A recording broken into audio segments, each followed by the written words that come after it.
कल मैंने आपको एक वीडियो में एक पेशेंट से मिलवाया था जिसका रोड एक्सीडेंट में जिसकी एक आंख पे विज़न लॉस हो गई थी। वो काफ़ी अपसेट था और मुझे भी अच्छा नहीं लगा था, क्योंकि मेरा बेसिक पर्पस था उस वीडियो को आप लोगों तक शेयर करने का, जिससे कि जो हमारे यूथ में और जो हम लोग जनरली थोड़ा सा केयरलेसनेस हमारी लाइफ में है टुवर्ड्स एवरीथिंग, कुछ भी पार्ट में, चाहे हम ड्राइव कर रहे हो, चाहे हम रोड पे चल रहे हो, चाहे हम घर में हो, चाहे हम कोई स्पोर्ट्स में हो, जो हमारा कैजुअल एटीट्यूड है बेसिकली उसकी वजह से काफ़ी हादसे होते हैं, उनको प्रिवेंट कर सकें। बेस प्रिवेंशन एक बहुत इम्पॉर्टेंट है, prevention is the best cure also. तो बेसिक इंटेंशन था वीडियो लाने का, जिससे कि आपको एक पेशेंट के दिल की बात आपको मैं शेयर कर पाऊँ, क्योंकि हो सकता है हम लोग की बातों का उतना इम्पैक्ट नहीं होता, लेकिन अगर पेशेंट अपने एक्सपीरियंस को खुद शेयर करता है तो वो काफ़ी वैल्यूएबल होता है। क्योंकि वो काफ़ी अपसेट हो गए थे, इसलिए मैं बहुत सारी चीज़ें आपको नहीं बता पाया था, जिसको मैं कोशिश करूँगा कि एक्चुअल में होता क्या है। देखिए, रोड एक्सीडेंट्स जब होते हैं तो अगर स्पेशली आप जब बाइक चलाते हैं तो आपका बॉडी एक मोमेंटम में होती है, एक इनर्शिया होता है आपकी बॉडी में, और अगर आप सडनली अब्रप्टली किसी वजह से आपकी बाइक रुक जाए, गाड़ी रुक जाए या गिर जाए, तो आपका जो मोमेंटम है उस मोमेंटम की वजह से जो बॉडी के अंदर काइनेटिक एनर्जी है उससे आप कहीं जाके एंड अप तो होगी वो, क्योंकि हमारे बॉडी का जो हैवीएस्ट पार्ट आपका दिमाग होता है, सिर होता है। सिर में करीब आपका 15 से 20 केजी का वेट होता है। अगर बॉडी सडनली अब्रप्टली रुकेगी तो सिर कहीं ना कहीं जाके पहले लड़ता है। इसीलिए हेलमेट का यूज़ करने के लिए कहा जाता है कि आपके हेड इंजरी हो तो काफ़ी शॉक को वो हेलमेट एब्जॉर्ब कर लेती है, अच्छी क्वालिटी की अगर हेलमेट है, और आपकी ब्रेन डैमेज या बोन के डैमेजेस को रोकती है। अगर आपने हेलमेट नहीं पहनी है तो आपका जब आपका सर कहीं पे भी स्ट्राइक करेगा तो आपका या तो फ्रैक्चर हो जाएगा आपको, क्योंकि बोन जो आपके स्कल जो आपका ब्रेन को प्रोटेक्ट करता है वो काफ़ी थिक होता है, लगभग 1 सेंटीमीटर थिक होता है, बहुत मजबूत होता है, तो या तो वो फ्रैक्चर होगा। अगर वो फ्रैक्चर नहीं हुआ तो जो ब्रेन उसके अंदर रखा हुआ है वो एक तरह का सेमी लिक्विड फॉर्म में होता है, तो ब्रेन इनर्शिया के साथ आगे आता है और फिर वो बाउंस बैक करता है। जब आपका स्ट्राइक करेगा तो जो लिक्विड की तरह वो फ्लूइड आगे की तरफ आएगा और फिर वो वापस जाएगा। तो उस वापस जाने के प्रोसेस में या सडन मूवमेंट के प्रोसेस में दिमाग के बेस से हमारी दोनों आंखें कनेक्टेड होती हैं थ्रू ऑप्टिक नर्व। आँखों से जो सिग्नल्स हैं वो हमारी नसों को, जिसको हम ऑप्टिक नर्व कहते हैं, उसके थ्रू वो हमारे दिमाग तक जाते हैं और दिमाग उसको एनालाइज करता है इमेज के फॉर्म में। तो अगर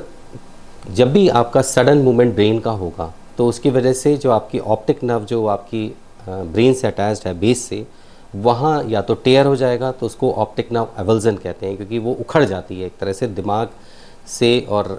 आँख के रास्ते के बीच में नस का उखड़ जाने को एवल्जन हम कहते हैं। एवल्स हो जाए या ट्रैक्शन की वजह से जो उसके अंदर खून की नसें हैं वो ब्लीड कर जाएं, और क्योंकि ऑप्टिक नर्व एक शीथ के अंदर से अंदर ट्रैवल करती है, और अगर ब्लीड होगा, अगर ब्लड आएगा उस शीथ के अंदर तो कंप्रेसिव चेंजेस डेवलप होंगे। जैसे आपने देखा है कि कभी आप सो जाते हैं या कहीं पे आप बैठे हैं और ज़्यादा देर के लिए बैठे हैं तो आपकी पैर या हाथ सुन्न हो जाते हैं। सुन्न होने का रीज़न है क्योंकि उस पर्टिकुलर नर्व में आपके ब्लड सर्कुलेशन बंद हो गया।